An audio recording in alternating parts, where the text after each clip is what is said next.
Hello traders. तो बात करते हैं निफ्टी और बैंक निफ्टी के पोस्ट मार्केट एनालिसिस की। तो गाइज आज के दिन मार्केट ने क्या हमें टारगेट दिया है, बहुत ही शानदार प्रॉफिट दिया है और बहुत ही ज़्यादा हमारे जो लेवल्स थे और जो हम स्ट्रेटजी यूज करते हैं उसको बहुत ही अच्छे से फॉलो किया हुआ है। 2-3 दिन से आपने गाइज देखा होगा कि पोस्ट मार्केट एनालिसिस में छोटे छोटे हमें ट्रेड मिल रहे थे, काफ़ी जूझ रहे थे हम पैसे कमाने के लिए, लेकिन आज के दिन में मार्केट ने 1:6 का टारगेट दिया हुआ है। रीजन क्या है, सारी चीज़ें डिस्कस करेंगे। किस प्रकार से पैटर्न ने हमें इंडिकेट किया कि यहाँ पे ट्रेड बन रहा है निफ्टी में और बैंक निफ्टी में। ये 3 मिनट का चार्ट ओपन किया हुआ है, 15 मिनट के टाइम फ्रेम पे कैसे हमने कॉन्फिडेंसली इतने बड़े टारगेट को होल्ड किया, क्या रीजन है इतने बड़े टारगेट को हम किस प्रकार से होल्ड कर पाए, सारी चीज़ें इस वीडियो में सीखने के लिए मिलेगी। बस आपका 3 से 4 मिनट का समय इसमें आपको लगाना पड़ेगा। यहाँ पर देखिए गाइस, हम यूज करते हैं 20 मूविंग एवरेज की स्ट्रेटजी। देखिए, और यहाँ पर जैसे ही ब्रेकआउट दिया आप यहाँ तक टारगेट ले सकते थे, छोटा और स्कैल्प ट्रेड कर सकते थे, इसमें कोई बड़े टारगेट नहीं थे। जैसे ही 20 मूविंग एवरेज को ऊपर तरफ ब्रेक किया, यहाँ तक का फर्स्ट टारगेट, सेकंड टारगेट ये रेड डॉटेड लाइन, बस इतना लो और आउट। अभी देखिए इसकी तरफ नीचे की तरफ ब्रेक डाउन किया, लेकिन एंट्री नहीं बनानी क्योंकि ये पिवोट का लेवल है। और यहाँ पर देखिए पिवोट का लेवल को किस प्रकार सपोर्ट किया है, बहुत ही शानदार।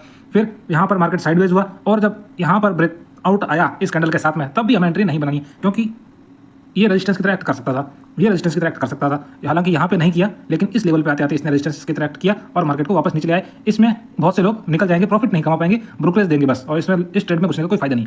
इसलिए मैं बोलता हूँ कि 20 मूविंग एवरेज की स्ट्रेटजी को वहीं अप्लाई करना है जहाँ पर हमें 1:3, 1:4 के टारगेट दिखे, तब हमें एंट्री बनानी है। यहाँ पर देखिए फिर एंट्री कहाँ बनी, यहाँ पे 20 मूविंग एवरेज के नीचे क्लोजिंग नहीं दी, फिर यहाँ पर 20 मूविंग एवरेज के नीचे क्लोजिंग दी और हमने एंट्री बनाई है। देखिए उसके बाद क्या हुआ, उसके बाद फर्स्ट टारगेट हमें कहाँ रखना था, ये पिवोट रखना था, बस फर्स्ट टारगेट।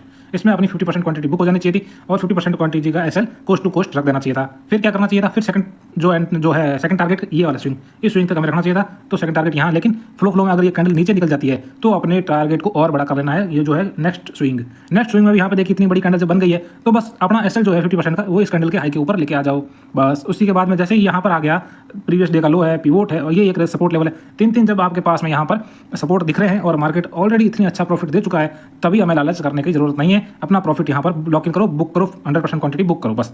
तो ट्रेड कैसे मिला, रीजन समझ में आया। 20 मूविंग एवरेज का ब्रेकडाउन दिया हुआ है, ऊपर जो येलो डॉट जो रेड डॉटेड लाइन है उसके पास में एक एम पैटर्न बनाया हुआ है। यहाँ पर आप एम पैटर्न जैसे एक देख सकते हैं, एम पैटर्न, और ऊपर एक रेजिस्टेंस लेवल जो है पहले 5 मिनट की कैंडल का हाई रेजिस्टेंस अच्छे से यहाँ पर रेस्पेक्ट किया हुआ है।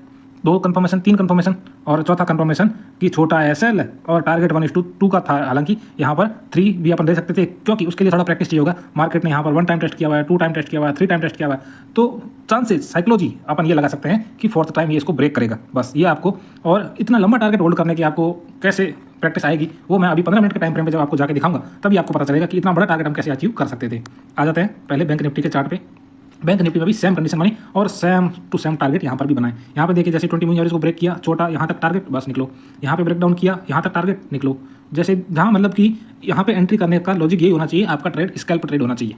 लेकिन यहाँ पर क्या लॉजिक होना चाहिए, यहाँ ब्रेक डाउन दिया हुआ है, रेजिस्टेंस लेवल से नीचे आया हुआ है, पिवोट के नीचे आया हुआ है और यहाँ पर 20 मूविंग एवरेज के नीचे ब्रेकडाउन देकर कैंडल की क्लोजिंग आई हुई है। तो अपना फर्स्ट टारगेट अपने पास यहाँ तक रहना चाहिए था, ये हमारा फर्स्ट टारगेट था। फर्स्ट टारगेट, सेकंड टारगेट ये, थर्ड टारगेट ये, बस आउट। आपका एक दिन का काम खत्म, और ज़्यादा ट्रेड नहीं करना है हमें। ट्रेड बस वहाँ ढूंढना है जहाँ हमारा 20 मूविंग एवरेज का क्रॉस ओवर दिखे बस। पूरा दिन हमें ट्रेड के लिए चार्ट को नहीं देखना है। और इतने लंबे टारगेट होल्ड करने का रीजन, आ जाइए 15 मिनट का चार्ट।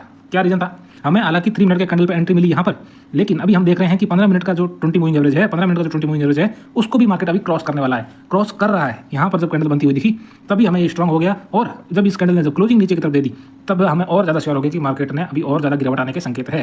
तो ये रीजन था निफ्टी के अंदर, और यही रीजन था बैंक निफ्टी के अंदर कि 20 मूविंग एवरेज के नीचे 15 मिनट की कैंडल ने क्लोजिंग दिया है, इसका मतलब और अभी गिरावट आनी बाकी है। तो हमने 50% क्वांटिटी को 3 मिनट के टाइम फ्रेम के हिसाब से एग्जिट किया और जो फर्दर 50% क्वांटिटी है उसको हमने होल्ड किया था बेसिस ऑफ 50 मिनट्स के टाइम फ्रेम का 20 मूविंग एवरेज का ब्रेकडाउन।